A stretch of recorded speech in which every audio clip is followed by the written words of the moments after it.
আমরা লেকচার শুরু করছি। আমরা প্রায় 13 দিন পরে আবার ক্লাসে আসলাম। লাস্ট 2 তারিখে ক্লাস হয়েছিল। লাস্ট ক্লাসে আমরা 3টা মেকানিজম পড়েছিলাম। অ্যাব্রাসিভ ওয়্যারের প্লাস্টিক ডিফর্মেশনের 3টা মেকানিজম ছিল। একটা ছিল প্লাউইং, সেকেন্ড ওয়ান ছিল ওয়েস্ট ফর্মেশন, থার্ড ওয়ান ছিল কাটিং। আজকে আমরা ম্যাথমেটিক্যাল মডেল দিয়ে শুরু করব। যে প্লাউইং এর ক্ষেত্রে কোয়ান্টিটেটিভ একটা ইকুয়েশন আমরা ড্রাইভ করব। প্রথমে আমরা দেখছি যে আমরা মনে করে নেই যে একটা এমআরই পেপার দিয়ে আমরা একটা স্যাম্পলকে পলিশ করছি। সো এমআরই পেপারের সারফেসে কার্বাইড গ্রিড আছে। কার্বাইড গ্রিড গুলোর ডাইমেনশন এক একটার একই রকম। খুবই আনলাইকলি যে সমস্ত কার্বাইডের ডাইমেনশন একরকম হবে। খুবই লাইকলি যে এক একটা ডাইমেনশন এক এক রকম, একটু ছোট একটু বড়, কোনটার অ্যাটাক অ্যাঙ্গেল কম, কোনটার অ্যাটাক অ্যাঙ্গেল বেশি, ভিন্ন ভিন্ন ধরনের। তো যাই হোক, এরকম একটা এমআরই পেপার দিয়ে আমরা একটা স্যাম্পলের সারফেসকে পলিশ করছি। সো এমআরই পেপারের কার্বাইড গ্রিডের হার্ডনেস অনেক বেশি, আর যে স্যাম্পলটাকে পলিশ করছি সেই স্যাম্পলটার হার্ডনেস কম। সেই কারণেই স্যাম্পলটা পলিশড হইবে, ওয়্যার আউট হয়ে যাবে। বলা হচ্ছে one surface consisting of an array of hard conical অ্যাসপেরিটিস।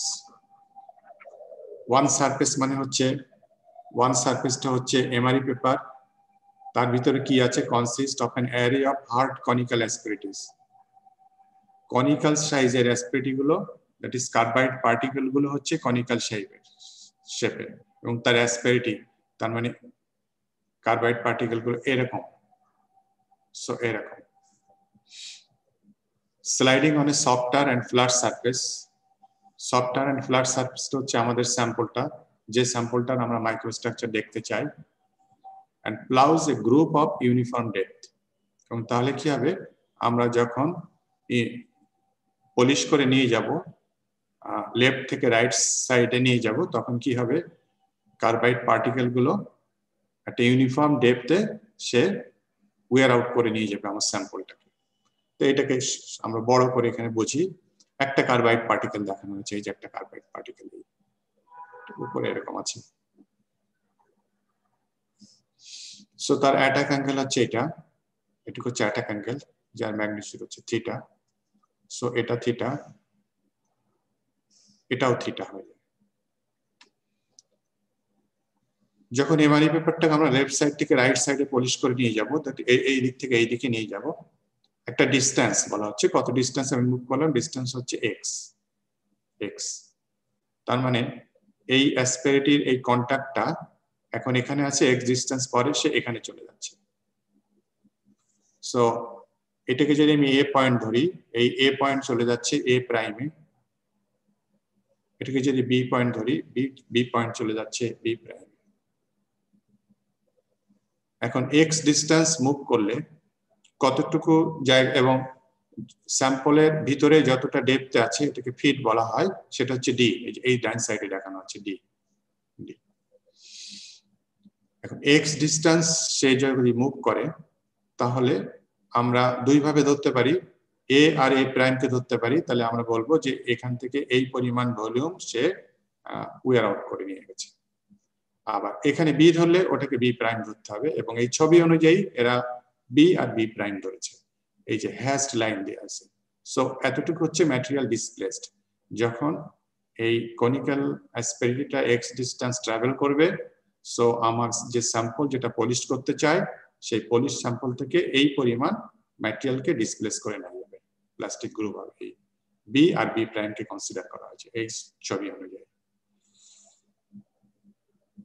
এবং আর কি, যে একটা লোড দিতে হয়, আমরা হাত দিয়ে আমরা ম্যানুয়ালি এমআরই পেপারের উপর একটা প্রেসার দিয়ে আমরা পলিশ করি স্যাম্পল।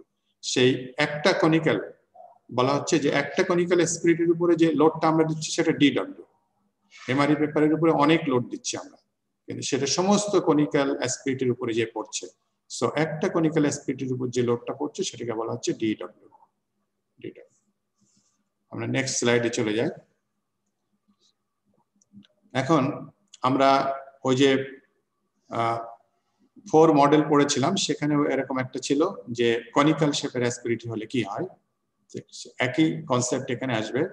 সো এটা হচ্ছে সেই কনিক্যাল শেপ। সো ম্যাটেরিয়ালের যে সারফেস, সেখানে যে সার্কেলটা হয় সেই সার্কেলটা রেডিয়াসটা হচ্ছে এ। উপরে রেডিয়াস আরো বেশি, ওটা আমি দেখবো না, আমি দেখবো ম্যাটেরিয়ালের সারফেসে যে রেডিয়াসটা হয় সেটা হচ্ছে এ। সো এখানে একটা সার্কুলার এখানে একটা প্রজেকশন হয় যার রেডিয়াসটা হচ্ছে এ, সার্কুলার।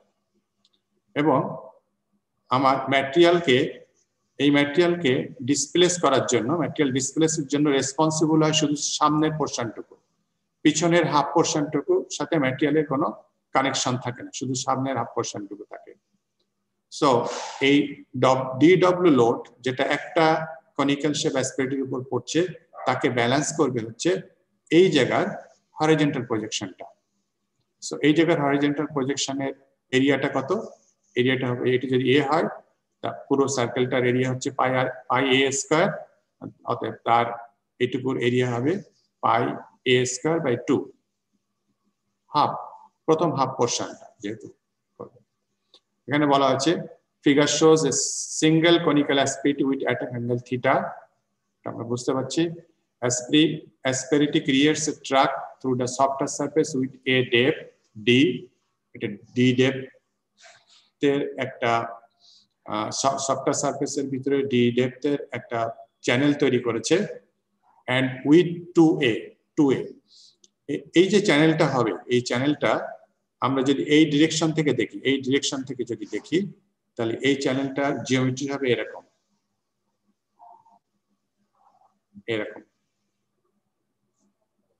আমরা যদি এই ডিরেকশন থেকে দেখি, তাহলে চ্যানেলটা জিওমেট্রি হবে এরকম। সো চ্যানেলটার উইথ হবে এতটা, দিস ইজ 2a। এরকম ক্যালকুলেশন আমরা আগে দেখেছি। আর ডি হবে, ডেপথ হচ্ছে এটা ডি, আর এক্স ট্রাভেল করবে। সো এই দিক থেকে সে এক্স, এই দিকে এক্স ডিস্টেন্স ট্রাভেল করবে। সো অ্যাসপেরিটি ক্রিয়েটস এ ট্র্যাক, একটা ট্র্যাক তৈরি করবে, একটা চ্যানেল তৈরি করবে যার ডেপথ হবে ডি এবং উইথ হবে 2a, আর ডিস্টেন্স হবে এক্স, এই দিকে চলে যাবে। প্লাস্টিক ডিফর্মেশন অকার্স আন্ডার এ নরমাল লোড ডিডব্লিউ। একটা কনিক্যাল শেপ অ্যাসপেরিটির উপরে যে লোডটা পড়ছে সেটা DW.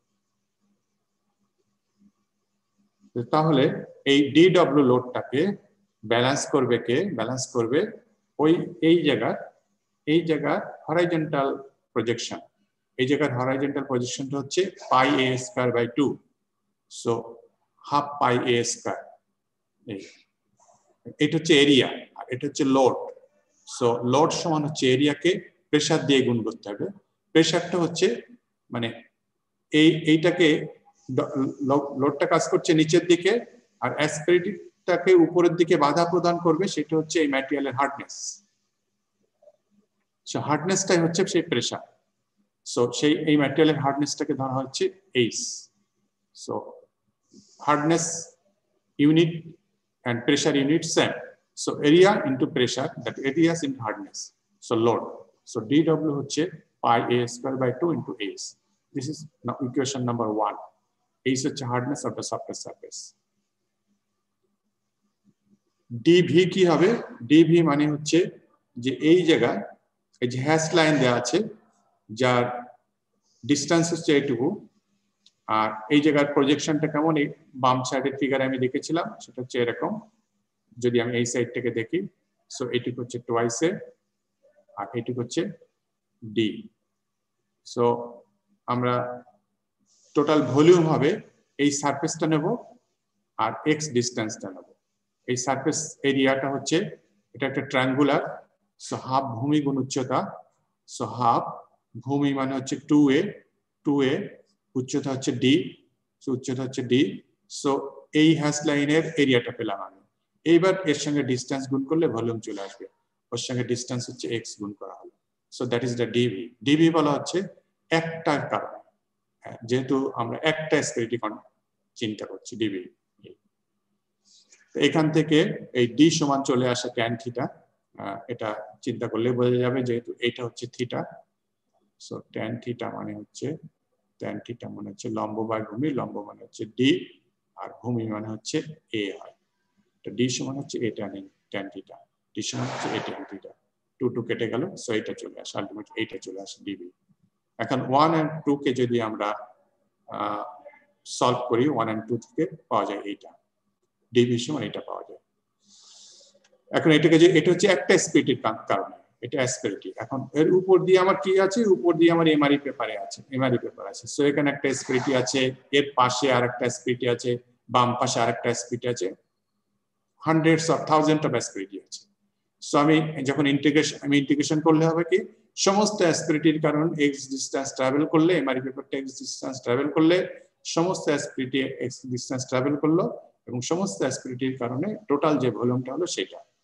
So total volume of material displaced by all asperities is V সমান dv কে ইন্টিগ্রেশন v, dw কে ইন্টিগ্রেশন করে টোটাল w আসলো, আর এটা এখানে একটা বার দেওয়া হয়েছে tan theta by pi h। এটা না দেখে কেউ কি একটু ধারণা করতে পারো বারটা কেন দেওয়া হলো, বারটার মিনিংটা কি? আমি একটু হিন্ট দিয়ে গেছি শুরুতে, নিচেরটা দেখো না। স্যার একটা এভারেজ ভ্যালু নিয়েছে, কারণ না হলে তো থিটা প্রতিটার জন্য ডিফারেন্ট হবে, তখন ইন্টিগ্রেশনের সমস্যা। Right, exactly. Abrar? Yes sir. Okay, thank you. আমার কোন অ্যাসপেরিটি থিটা এটা হবে, কোন অ্যাসপেরিটি আরো বেশি ইয়ে হবে, শার্প হবে, সো শার্প হওয়া মানে থিটা বেড়ে যাওয়া, কোন অ্যাসপেরিটি আরো বেশি কি বলবো, শার্পের উল্টাটা কি বলে বাংলায়? ভোঁতা বলে। হ্যাঁ, কি বলে? Blunt, BLUNT। ওকে, হ্যাঁ, সেটা থিটা অ্যাঙ্গেল আরো কম হবে। তো সবগুলোর এভারেজ ভ্যালু আমাকে চিন্তা করতে হবে।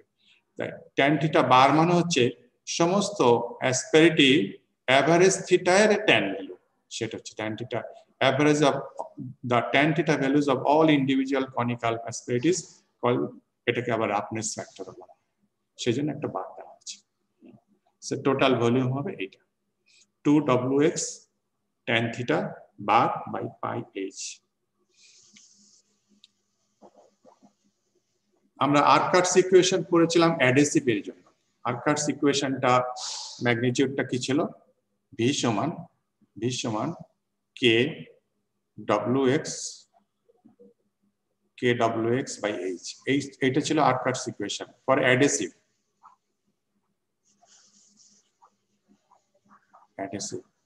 এবং আমরা অ্যাডহেসিভ আর অ্যাব্রাসিভের ডিস্টিংশনটা পড়েছি, পার্থক্যটা কি পড়েছি।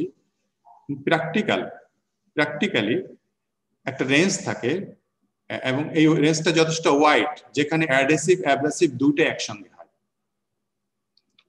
এছাড়া আমি আগে বলেছি যে কোনো একটা লেন্থ ওয়াইজ কোনো একটা লেন্থ ওয়াইজে উইয়ারের সময় ফার্স্ট শুরু হয় অ্যাডহেসিভ দিয়ে শুরু হয়, এরপরে ওয়্যার পার্টিকেল কিছু চলে আসে, ইন্টারাপ্ট হয়ে যায়, এবং ওই ওয়্যার পার্টিকেলের মেকানিজম অনুযায়ী, জিওমেট্রি অনুযায়ী দেখা যায় কিছু সময় পরে এখান থেকে আবার অ্যাব্রাসিভ শুরু হয়ে যায়। তার মানে এরকম হতে পারে যে একটা ওয়্যার সিস্টেমের ভিতরে শুরু হলো অ্যাডহেসিভ দিয়ে, আর পরবর্তীতে একটা সময় যে অ্যাব্রাসিভ শুরু হয়ে যায়, অথবা শুরু থেকে শেষ পর্যন্ত দুই মেকানিজমই একসঙ্গে চলতে থাকে, adhesive plus abrasive, ABR abrasive দুটোই চলতে থাকে। এবং প্র্যাকটিক্যালি যে শুধু অ্যাডহেসিভ ও হয় না, শুধু অ্যাব্রাসিভও হয় না, হয় একটার পরে আরেকটা যে মিক্সড হয়ে যায়, একটা দিয়ে শুরু হয় একটা দিয়ে শেষ হয়, অথবা দুটো একসঙ্গে চলতে থাকে। যখন এরকম দুটো একসঙ্গে চলতে থাকে তখন ওই আর্কার্টস যে অ্যাডহেসিভ ইকুয়েশনটা আছে, ওই ইকুয়েশনটা অ্যাব্রাসিভ মেকানিজমের জন্য ভ্যালিড হয়ে যায়। তখন যখন অ্যাব্রাসিভ মেকানিজমের জন্য অ্যাডহেসিভ মেকানিজম ভ্যালিড হয়ে যায়, তখন আর্কার্টস ইকুয়েশনটাকে আমরা এইভাবে লিখি, যেখানে কে টাকে শুধু কে না লিখে কে অ্যাব্রাসিভ লিখি। তার মানে বলতে চাচ্ছি, বলা হয় যে এই ইকুয়েশনটা এখন ভ্যালিড অ্যাব্রাসিভ মেকানিজমের জন্য, সেই জন্য কে শুধু কে না লিখে অ্যাব্রাসিভ লেখা আছে। So Archer's equation for adhesive wire is found to cover a wide range of abrasive situation. এটাকেও adhesive এর মেকানিজমটাকে, ইকুয়েশনটাকে অ্যাব্রাসিভ মেকানিজমের একটা ওয়াইড রেঞ্জের ক্ষেত্রেও ভ্যালিড পাওয়া যায়, এক্সপেরিমেন্টালি দেখা গেছে। এবং যখন এটা পাওয়া যায় তখন ইকুয়েশনটাকে এইভাবে লিখতে হবে, যেখানে কে অ্যাব্রাসিভ এর মান হয় 10⁻⁻6 থেকে 10⁻⁻1। আমরা একটা প্রবলেম দেখব, ওয়ার্কড আউট প্রবলেম 8.2.2 তে করে দেওয়া আছে। A hard steel surface consisting of an array, ওই একটু আগে যেটা বললাম এমআরই পেপারের মতো, অ্যারে অফ কনিক্যাল অ্যাসপারেটিস, অনেক কার্বাইড পার্টিকেল আছে কনিক্যাল শেপের, of an average semi apex angle. Average কথাটার কথা বলেছে, মানে যেহেতু অনেক রকম অ্যাঙ্গেল আছে, অতএব অ্যাভারেজটাই বলে দিচ্ছে, বাট নট অ্যাটাক অ্যাঙ্গেল। খেয়াল করবা সেমি অ্যাপেক্স অ্যাঙ্গেল বলেছে, of 60 degree. Slides on a soft lead surface, lead surface soft, তার উপর দিয়ে যাচ্ছে, যার এইচ ইকুয়াল টু এত, under a load of 10 newton, total load. আমরা একটু আগে পড়েছি একটা স্পেরিটির উপর ডিডব্লিউ, এটা না, ডব্লিউ হচ্ছে 10 newton. Calculate the volume of lead displaced in unit slide distance. So unit slide distance, so distance কত, 1 মিটার বলে দিচ্ছে। এটা হচ্ছে একটা প্রবলেম। ক্যালকুলেট, এটা হচ্ছে দ্য ভলিউম অফ লেড, এটা বের করতে হবে। So V PB equal to what, এটা একটা কোশ্চেন। সেকেন্ডে আবার একটা বলছে, গিভেন দ্যাট দেওয়া আছে the volume of lead material removed is এত। এবারে ওইটাতে ভলিউম অফ লিড রিমুভটা জানতে চেয়েছে। এবার বলছে যদি এরকম রিমুভ হয়ে থাকে ফর স্লাইড ডিস্টেন্স 1 কিলোমিটার, এটা এক্স বলে দিয়েছে 1 kilometre, then calculate the wear coefficient of lead. সেক্ষেত্রে উইয়ার কোএফিসিয়েন্ট অফ লিড কত হবে, দ্যাট ইজ কে এর ভ্যালু কত হবে, কে এর ভ্যালু কত হবে। দুটা জিনিস জানতে চাইছি। সো আমরা প্রথমটা আমরা করি। শীট থাকলে তোমরা শীটে দেখো, তাহলে প্রশ্নটা চোখের সামনে থেকে যাবে। প্রবলেমটা আমার পরের স্লাইডে এই প্রশ্নটা নেই। সো আমরা যাই, তাহলে আমরা এখানে পাবো হচ্ছে এইচ এর ভ্যালু পাবো, দেওয়া আছে 75 মেগাপ্যাসকেল, সেখান থেকে প্যাসকেলে নিয়ে যাব। ডব্লিউ 10 নিউটন দেওয়া আছে, আর হচ্ছে আমাকে বের করতে হবে সেমি অ্যাপেক্স অ্যাঙ্গেল দেওয়া আছে 60 ডিগ্রি, আর আমাকে বের করতে হবে ভি লেড কত। তো ভি লেড এর ফর্মুলা আমরা জানি, এটা না, আগের যে ফর্মুলাটা আমরা ড্রাইভ করেছি সেটা। তা আমরা যদি যাই, সো আমাদের ভি লেড এটা বের করতে হবে, পিবি এটা ইকুয়াল টু হোয়াট। তা আমরা ফর্মুলা অনুযায়ী এটা ইকুয়াল টু হোয়াট, এইটার ফর্মুলা অনুযায়ী জানি ভি লেড সমান আমাদের 2W(x tan theta bar) ডিভাইডেড বাই কত কি ছিল, পাই এইচ না, পাই এইচ ছিল, হ্যাঁ পাই এইচ, এই ছিল আমাদের ফর্মুলা। সবগুলোর ভ্যালু দেওয়া আছে। tan থিটা কত হবে, ওখানে বলেছে semi apex angle equal to average semi apex, average কতটা বলেছে, সো বারের কথা বলে দিয়েছে। Semi apex angle 60 degree. So apex angle কোনটা, আমরা আগে পড়েছিলাম অ্যাপেক্স অ্যাঙ্গেল, যে এইটা যদি সেই কনিক্যাল অ্যাসপেরিটি হয়,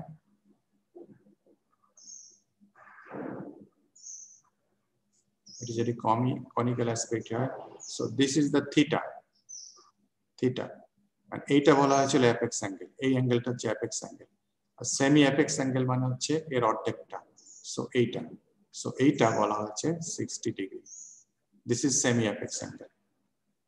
সেমি মানে অর্ধেক, অ্যাপেক্স অ্যাঙ্গেল হচ্ছে নিচে এর ভিতরের পুরোটা, সেমি মানে অর্ধেক।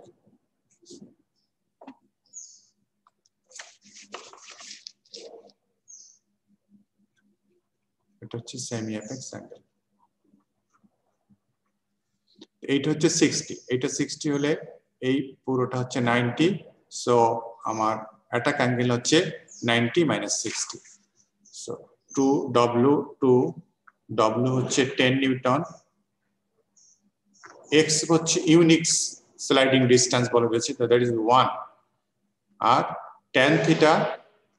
tan থিটা বার হচ্ছে tan থিটা বার হচ্ছে কত tan থিটা বার থিটা কত হচ্ছে থিটা হচ্ছে 90 থেকে 60 বাদ দিলে 30 চলে আসে সো এটা ডিভাইডেড বাই পাই আর এইচ বলা হচ্ছে 75 মেগাপ্যাসকেল সো মেগাপ্যাসকেলকে প্যাসকেলে নিতে হবে 10 to the power 3 হলে kilo Pascal 10 to the power 6 হলে প্যাসকেল 10 to the power 6 এত মিটার কিউব এখানে পার মিটার কিউব কথাটাও লেখা যাবে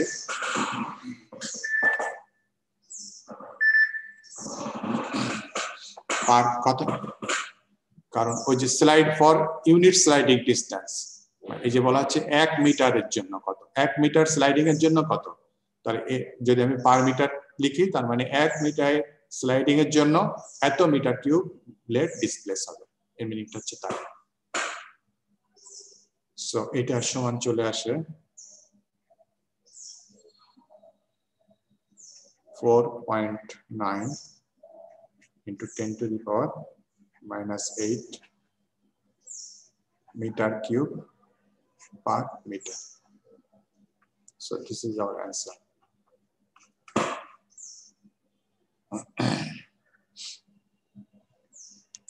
So এটা হচ্ছে ফার্স্ট অ্যান্সার সেকেন্ডটাতে আমরা যাই সেকেন্ডটাতে কি বলেছে given that যে কি given that the volume of lead material এটা সেকেন্ড কেস চিন্তা করো যে lead material removed is এত metre cube for a sliding distance of 1 kilometer এখানে x 1 kilometer that is 1000 meter calculate the wear coefficient of lead wear coefficient বলেছে তার মানে এখানে প্রবলেমের নেচার থেকে আমাকে কিছু বুঝে নিতে হবে প্রবলেমের নেচার থেকে যেহেতু আমার wear coefficient বের করতে বলেছে সো আমার ফর্মুলা এখন হচ্ছে এই যে এইটা wear coefficient আছে এই জায়গাটাতে সো ফর্মুলা এখন হচ্ছে এইটা সো কে অ্যাব্রাশন আমাকে বের করতে হবে so K abrasion equal to what ABR equal to what আমাকে বের করতে হবে এখানে ভি দেওয়া আছে 10 to the power minus 6 W হচ্ছে আগের Wটাই 10 নিউটন x হচ্ছে 1 কিলোমিটার দ্যাট ইজ 1000 মিটার আর h হচ্ছে আগের 75 মেগাপ্যাসকেল সো KABR কত এখানে বেরিয়ে যায় so second problem again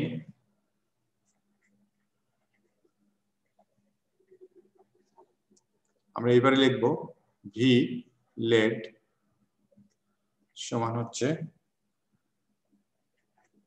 KABR abrasive WX divided by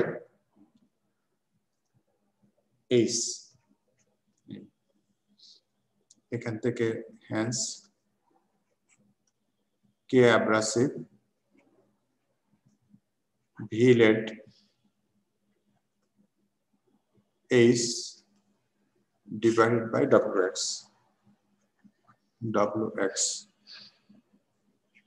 সমান V lead বলে দিয়েছি 10 to the power minus 6 10 to the power minus 6 H আগের মতোই 75 into 10 to the power 6 W 10 Newton R X হচ্ছে 1 কিলোমিটার মানে 1 into মিটারে করলে 10 to the power 3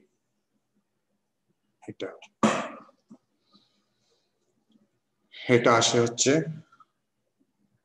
7.5 into 10 to the power minus 3 this is our answer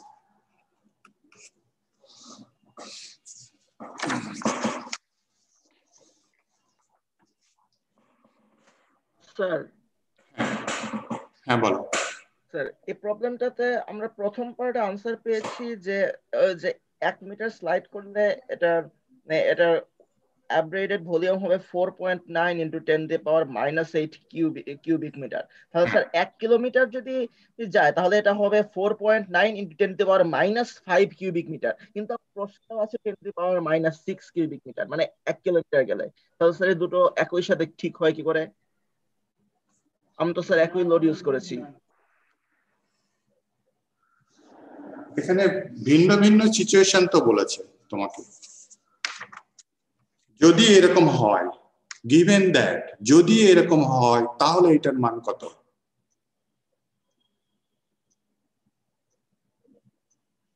হ্যাঁ, এখন ওই যদিটা কেন কিভাবে হবে এটা তোমাকে বলা হয়নি। ওই গিভেন দ্যাট মানে হচ্ছে if this value becomes this one, then what is the value of K ABR? Okay, বোঝা গেছে? জি স্যার, মোটামুটি বুঝলাম। Yeah, given that মানে if this value becomes this one, so somewhere some parameters are different, ঠিক আছে, and the different parameters are not disclosed to you. ব্যাপারটা তাই। ওকে ওকে, আমরা এবার কিছু এক্সপেরিমেন্টাল এভিডেন্স দেখব। এক্সপেরিমেন্টাল এভিডেন্সে ডিফারেন্ট কিছু সিচুয়েশন দেখব। আমরা সব উইয়ার ইকুয়েশনে আমরা দেখেছি যে wear volume V is proportional to কি ডিস্টেন্স এক্স, এটা দেখেছি। ভি প্রপোর্শনাল টু কি দেখেছি, ডিস্টেন্স লোড দেখেছি W. V inversely proportional to কি দেখেছি, sorry V inversely proportional to 1/h, হার্ডনেসের সাথে ইনভার্সলি প্রপোর্শনাল। হার্ডনেস যত বাড়ে ভি এর পরিমাণ তত কম হয়। কিছু এক্সপেরিমেন্টের এইগুলো সব ক্ষেত্রে একেবারে এরকম লিনিয়ার না, কিছু এক্সেপশনাল আছে, সেই সব জিনিসগুলো আমরা দেখব। তো এখানে আমরা দেখব এইটার কথা দেখব, V inversely proportional to 1/h. So wear rate in a two body abrasion is inversely proportional to hardness, এটা আমরা জানি, হার্ডনেস এর সাথে ইনভার্সলি প্রপোর্শনাল। এটাকে উল্টা করে বলেছে পরের লাইনে, তার মানে উইয়ার না বলে উইয়ার রেজিস্ট্যান্স বলেছে। সো উইয়ার রেজিস্ট্যান্স কি হবে, directly proportional to hardness of pure metals is directly proportional to their hardness. Pure মেটালের ক্ষেত্রে ঠিক আছে, but is more complex for alloys. কিন্তু অ্যালয়ের জন্য এই ডিরেক্টলি প্রপোর্শনাল, এটা ডিরেক্টলি প্রপোর্শনাল সেটাও বলা যায় না, ডিরেক্টলি প্রপোর্শনাল না সেটাও বলা যায়, মাঝে মাঝে একটু ব্যতিক্রম ঘটে। সো প্রথম ক্ষেত্রে দুটো বলা হচ্ছে যে আমরা জেনেছি wear resistance is directly proportional to hardness, সেটা for all metals okay, there is no deviation. কিন্তু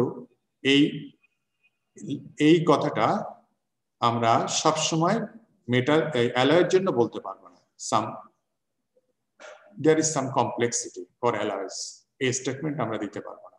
সেটা কি, আমরা এই ফিগারে আসি।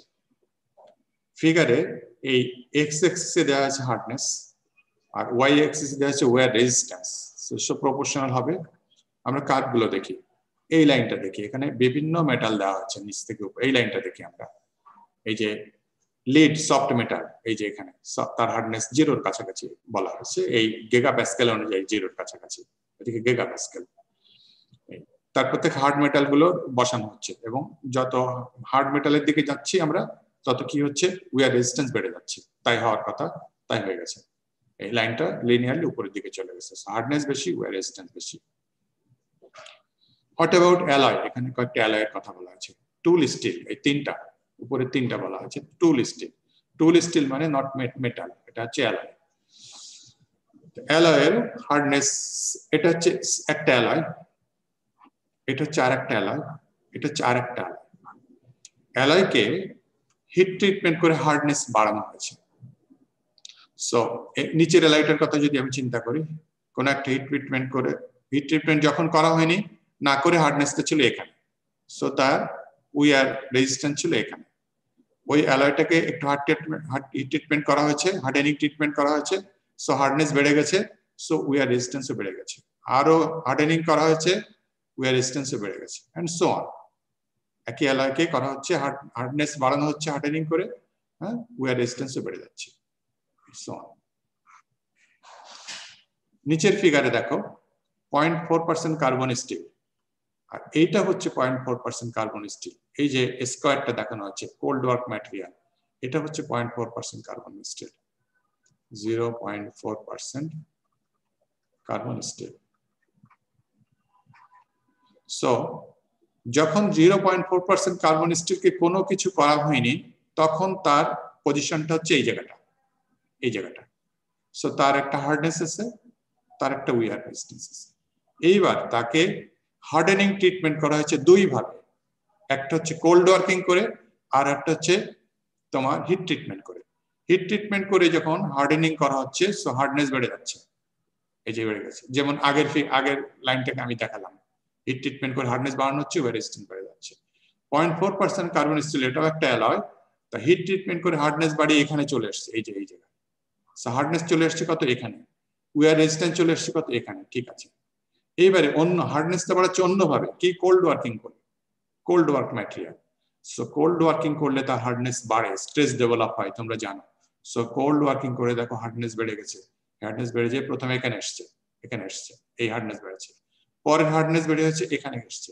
কিন্তু what about wear resistance? No increase, same. So ব্যতিক্রমটা হচ্ছে 0.4% কার্বন স্টিলের জায়গায় কি দেখছি আমরা, 0.4% কার্বন স্টিলকে যদি হিট ট্রিটমেন্ট করে আমরা হার্ডনেস বাড়াই, তাহলে ফর্মুলা ভ্যালিড। ফর্মুলা কি, হার্ডনেস বাড়লে উইয়ার রেজিস্ট্যান্স বাড়ে।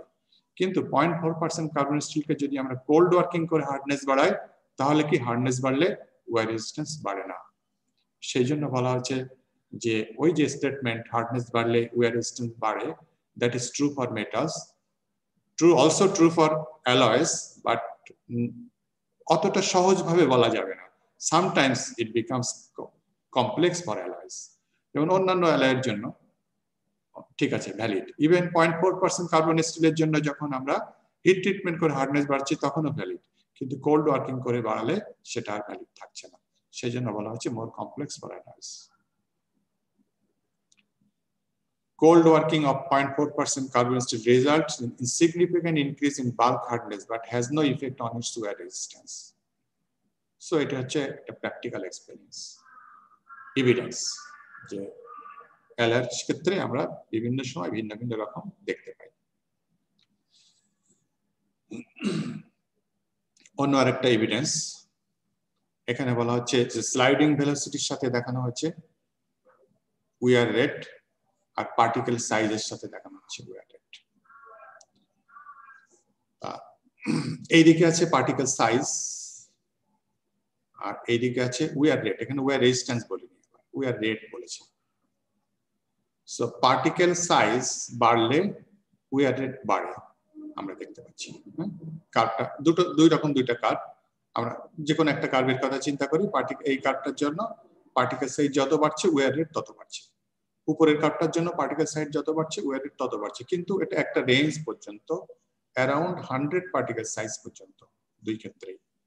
তারপরে অলমোস্ট উইয়ার রেট আর বাড়ে না পার্টিকেল সাইজ বাড়ার সাথে সাথে।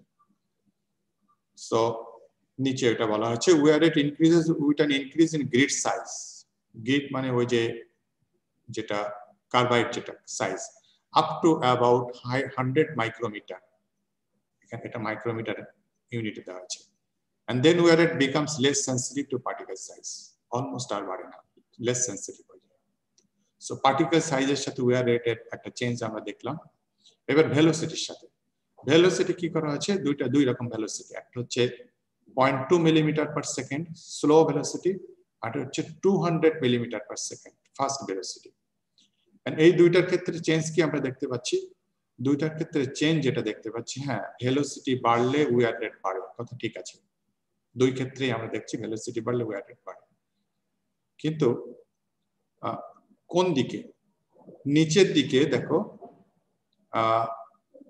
নিচের দিকে না, এখানে বলা হচ্ছে যে উপরেরটার ভেলোসিটি হচ্ছে 0.2 আর নিচেরটার ভেলোসিটি হচ্ছে 200। সো ভেলোসিটি চেঞ্জ হচ্ছে কত? এটাকে 10⁻³ দিয়ে গুণ করলে এরকম আসে। গুণ 10 টু দি পাওয়ার 3 দিয়ে গুণ করলে এই ফিগারটা আসে 200, মানে 3 অর্ডারস অফ ম্যাগনিটিউড এটাকে বলা হয়। 10 টু দি পাওয়ার 3 দিয়ে গুণ করলে 200 আসে, তার মানে নিচের ভ্যালুটা হচ্ছে উপরের ভ্যালুটা 3 orders of magnitude. whereas velocity এতটুকু চেঞ্জ হচ্ছে, whereas চেঞ্জ কি হচ্ছে আমার উইয়ার রেটের চেঞ্জ কতটুকু হচ্ছে, উইয়ার রেটের চেঞ্জ হচ্ছে এটাকে 4 এটা 8 তার মানে 6 আর এটা 8 তাহলে এটা হচ্ছে 10ই ধরলাম, 6 থেকে 10, 6 থেকে 10 বা 10 থেকে 6 যাই বলি না কেন। সো উইয়ার রেটের চেঞ্জ হচ্ছে ম্যাগনিটিউডটা হচ্ছে 4, whereas উইয়ার ভেলোসিটির ম্যাগনিটিউডটা হচ্ছে 10 টু দি পাওয়ার 3। তার মানে ভেলোসিটি চেঞ্জ করলে উইয়ার চেঞ্জ হয়, কিন্তু ভেলোসিটি ম্যাগনিটিউড অনেক বেশির জন্য উইয়ারের ম্যাগনিটিউড খুব কম। সেই কথাটা ল্যাঙ্গুয়েজে এইভাবে বলা আছে, wear rate changes by a few percentage for an increase in sliding velocity by 3 orders of magnitude, which suggests that wear rate is not very sensitive to sliding velocity.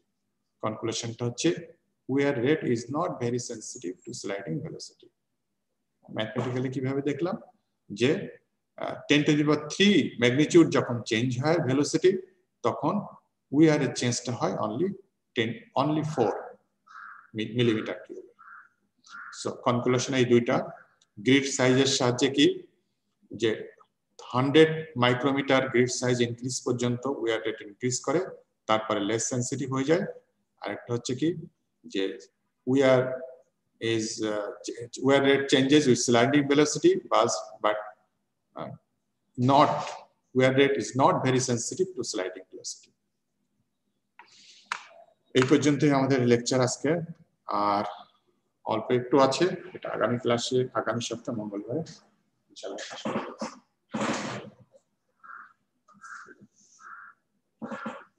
তোমাদের অ্যাসাইনমেন্টের 5টা এ পর্যন্ত 5টা টেস্ট হয়েছে, সবকিছু মিলে 5টা টেস্টের রেজাল্ট টিমে দেওয়া হয়েছে। আর 6th ওয়ান হচ্ছে অ্যাসাইনমেন্ট, যার জন্য একটা ফোল্ডার এবং সেখানে আমি ডেডলাইন মেনশন করে তোমাকে টিমে দিয়ে দিয়েছি। সাবজেক্ট টাইটেল হচ্ছে উইয়ার অফ ম্যাটেরিয়ালস, সেটা তোমরা ওই ডেডলাইনের ভিতরে 5 পাতার ইনক্লুডিং দ্য টপ পেজে শুধু নাম, রোল নাম্বার এইগুলো লেখা থাকবে, আর কিছু না। আর নিচের 4টা পাতাতে লেখা থাকবে তোমার অ্যাসাইনমেন্টের যা যা তুমি লিখতে চাও সেগুলো লিখতে। তার পুরোটাই কি হাতে লেখা? হাতে লেখা, পুরোটাই হাতে লেখা, রাইট, টাইপ করবে না কেউ। তবে ওই কোন ছবি যদি তুমি দিতে চাও, সেটা তুমি ছবিটা তুমি ক্যামেরা রেডি ছবি ওখানে কাট পেস্ট বা কপি পেস্ট করতে পারো, কিন্তু লেখাটা পুরোটা হাতে লেখা। 5 পাতার ভিতর সীমাবদ্ধ রাখবে, জিস্ট জিনিসগুলো লিখবে।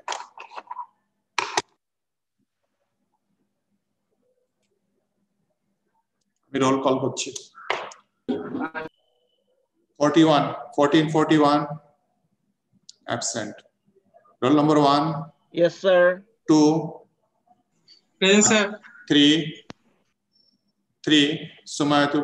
Sumayatul Hassan absent. 4. Present sir. 5. Present sir. 6. Present sir.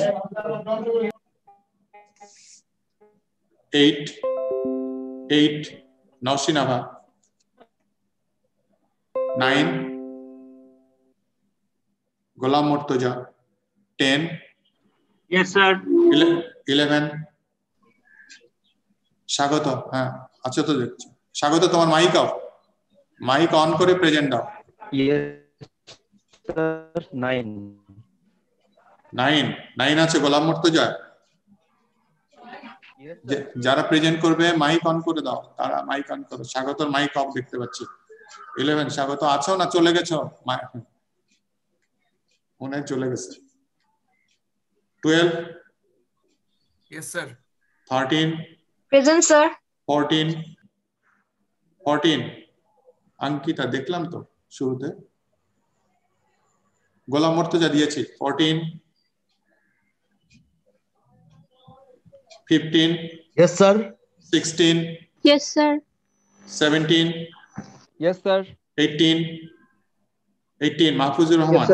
19 Yes sir. 20 Yes sir. 21 Yes sir. 22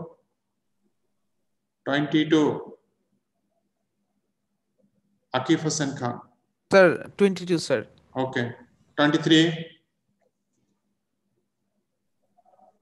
6 present আচ্ছা দিচ্ছি 23 আনিকা দেখলাম যে ওকে মাইক অফ আছে হয়তো 24 Yes, sir. 25 Yes, sir. 26 27 Yes, sir. 28 29 Rakib Hassan. Yes, sir. Yes, sir. Okay. Sir, 29. দিয়েছি 13 দিয়েছি 30 Muhid Yes, Hasan sir. Yes, 30 sir. ওকে দিয়েছি 31 Yes, sir. 33 Yes, sir. 34 Yes, sir.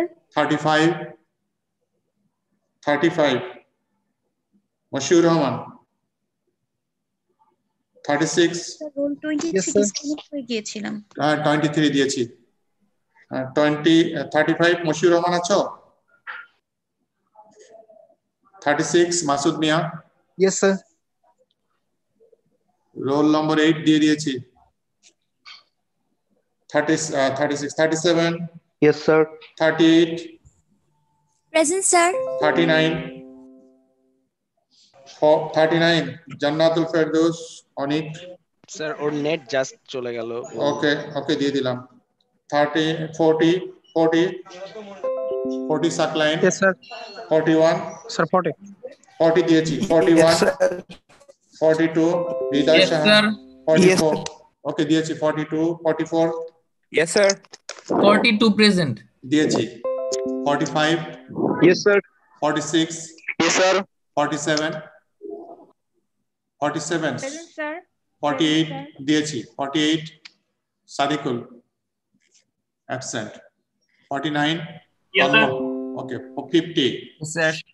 আচ্ছা আজকের অ্যাবসেন্ট হচ্ছে 14 41 ও কন্টিনিউয়াসলি অ্যাবসেন্ট থাকে রোল নম্বর 3 আছো 3 অ্যাবসেন্ট 35 আছো অ্যাবসেন্ট 48 অ্যাবসেন্ট আর বাকি সবাই প্রেজেন্ট ওকে আগামী মঙ্গলবারে নেক্সট ক্লাস এবং লাস্ট ক্লাস আগামী মঙ্গলবারে থ্যাংক ইউ